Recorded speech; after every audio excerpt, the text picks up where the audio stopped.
The next question I want to touch upon is just something that's in the news a lot lately in the newspapers, and it involves the ongoing litigation between the coastal parishes and the governor's office against the oil and gas industry for coastal land loss. We all know there are multiple factors at issue there, but what are your general views about that? And we touched upon it a little bit earlier. Justin mentioned it. And then, do you anticipate it'll have an impact on the coastal? That the coastal lawsuits will have an impact on our economy and the ongoing current monetary contributions to coastal restoration activities? So, I'm gonna, Senator, I'll let you start on this politically charged topic. I did ask for permission prior to. Yeah, this is really kind of a hot topic right now. So as y'all probably understand, the governor has sued the 89 oil and gas companies for their damage that they have done, supposedly, and I believe that they do contribute to the damage by digging canals to be able to put oil wells or oil and gas wells, right, drilling operations. Some of those canals were dug by the timber industry. I mean, there's lots of other reasons for the canals, not all of it's oil and gas.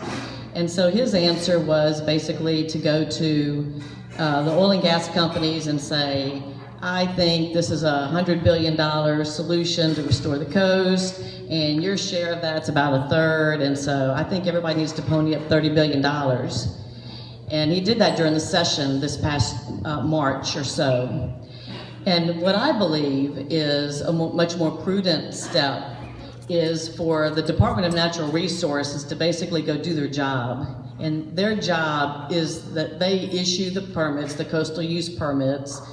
And these things have been happening for 40 or 50 years. So my perspective is they should do their job and go look at the permits and determine whom or if anyone violated specific permits. There's thousands of them, right? And then go after those that have violated their permits and get them to mitigate the damage, etc.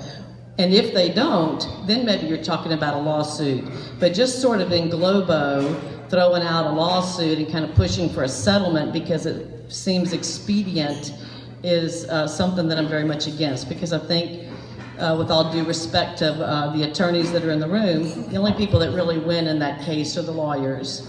And what that's doing to the state of Louisiana, in my opinion, is basically on the verge of killing the oil and gas industry.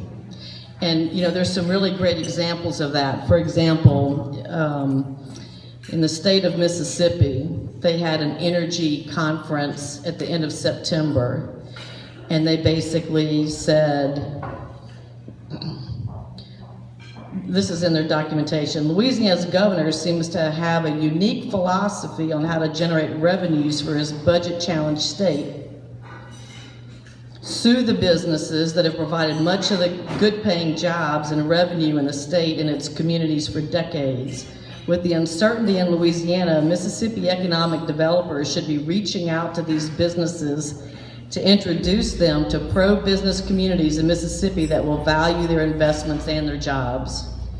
You know, so they're recruiting, and the signal that it sends to the oil and gas business, in my way of looking at it, is that, you know, you're not really welcome in Louisiana. And whether you're talking about the coastal permits, or the coastal lawsuits, or the legacy lawsuits, it's this feeling that you are always gonna have some liability in the state of Louisiana if you do business here. It's just never gonna go away. And so, quite honestly, I mean, there are lots of oil and gas companies that are saying, you know, there are plenty of places we can invest. We have lots of projects in our portfolio. Maybe it's easier to go invest in another state where there's more certainty and predictability. There's more favorable business, you know, taxes on businesses.